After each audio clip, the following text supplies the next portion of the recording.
Assalamualaikum warahmatullahi wabarakatuh. Halo teman-teman, perkenalkan nama saya Nora Ayudi Esti dengan nomor NPM A1M021017. Baiklah, di sini kita akan membahas tentang materi biologi, yaitu materi struktur dan fungsi jaringan tumbuhan, terkhusus jaringan meristem permanen. Tumbuhan adalah makhluk hidup yang mempunyai daun, batang, dan akar. Dengan beberapa bagian tersebut, tumbuhan mampu memproduksi makanannya sendiri dengan memanfaatkan zat klorofil pada daun untuk memproses aktivitas fotosintesis. Tumbuhan memiliki jaringan sebagaimana manusia dan hewan. Jaringan merupakan sekelompok sel dengan asal, struktur, dan fungsi sama. Pada jaringan tumbuhan terdapat dua jenis di dalamnya, yaitu jaringan meristem atau embrional dan jaringan permanen atau dewasa. Kedua jaringan tumbuhan tersebut memiliki berbagai perbedaan. Perbedaan cukup terlihat dari ciri-ciri yang dimilikinya. Jaringan meristem nantinya akan berkembang dan berubah menjadi jaringan dewasa. Jaringan meristem adalah jaringan yang sel penyusunnya bersifat embrional, sehingga akan terus-menerus membelah.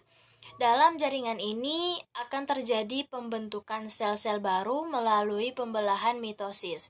Hal tersebut membuat tumbuhan mengalami pertumbuhan pada tinggi dan volumenya.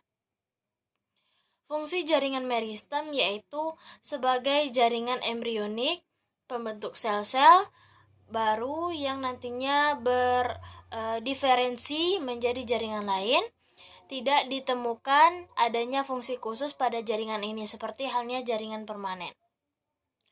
Pentingnya keberadaan jaringan meristem adalah membantu dalam pertumbuhan dan perkembangan tumbuhan.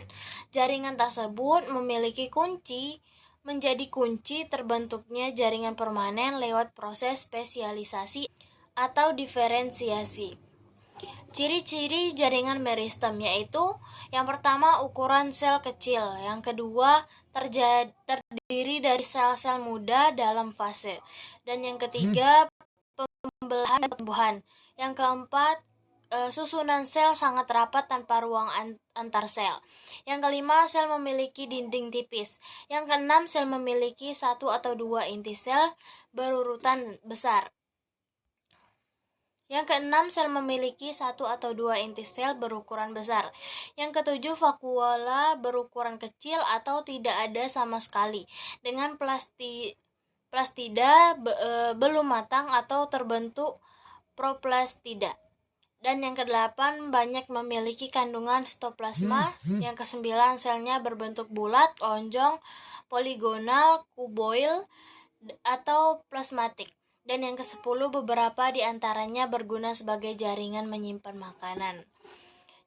Selanjutnya kita akan membahas tentang jaringan permanen atau dewasa. Jaringan permanen terbentuk dari perkembangan jaringan meristem. Jaringan permanen adalah jaringan yang telah mengalami diferensi menjadi bentuk lain sesuai dengan fungsinya. Ciri-ciri jaringan permanen yaitu sel tidak melakukan aktivitas pembelahan. Sel-selnya memiliki ukuran relatif besar dibanding sel-sel meristem, mengalami penebalan pada dinding sel sesuai fungsinya. Sel-sel memiliki vakuola besar, kandungan sitoplasma lebih sedikit, dan memiliki ruang antar sel. Kadang-kadang ditemukan sel-selnya sudah mengalami kematian. Menurut fungsinya, jaringan permanen terbagi menjadi 5, yang pertama, jaringan pelindung atau epidermis, yaitu jaringan yang tersusun dari lapisan sel-sel yang menutupi permukaan organ tumbuhan. Letaknya ada di daun, batang, dan akar. Selain berfungsi sebagai pelindung, jaringan ini turut berfungsi sebagai tempat pertukaran zat. Dan yang kedua, jaringan dasar atau parenkim, yaitu jaringan yang terbentuk dari sel-sel hidup dengan struktur, morfologi, dan fisiologi bervariasi. Jaringan ini ada di hampir semua tubuh tumbuhan, seperti akar, batang, daun, buah, dan biji. Fungsinya untuk menyimpan cadangan makanan, tempat berlangsungnya fotosintesis, dan menjadi jaringan penyongkong. Yang ketiga, jaringan pengangkut, yaitu jaringan yang memiliki fungsi sebagai pengangkut air, garam, mineral, dan hasil fotosintesis. Jaringan ini terbagi atas xilem dan floem. Yang keempat, jaringan penyongkong, yaitu jaringan yang berguna untuk menunjang bentuk tubuh tumbuhan. Fungsi lain yaitu melindungi embrio, melindungi jaringan pengangkut, memperkuat jaringan arenkim yang merupakan parenkim penyimpan udara, dan melindungi tumbuhan dari gangguan mekanis.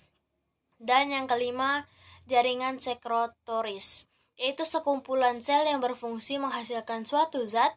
Jaringan ini dikenal sebagai kelenjar interval karena senyawa yang dihasilkan tidak keluar dari tubuh tumbuhan. Mungkin ini saja yang dapat saya sampaikan pada materi biologi ini. Lebih dan kurangnya saya mohon maaf. Saya akhiri, wabillahi taufiq wal hidayah. Wassalamualaikum warahmatullahi wabarakatuh.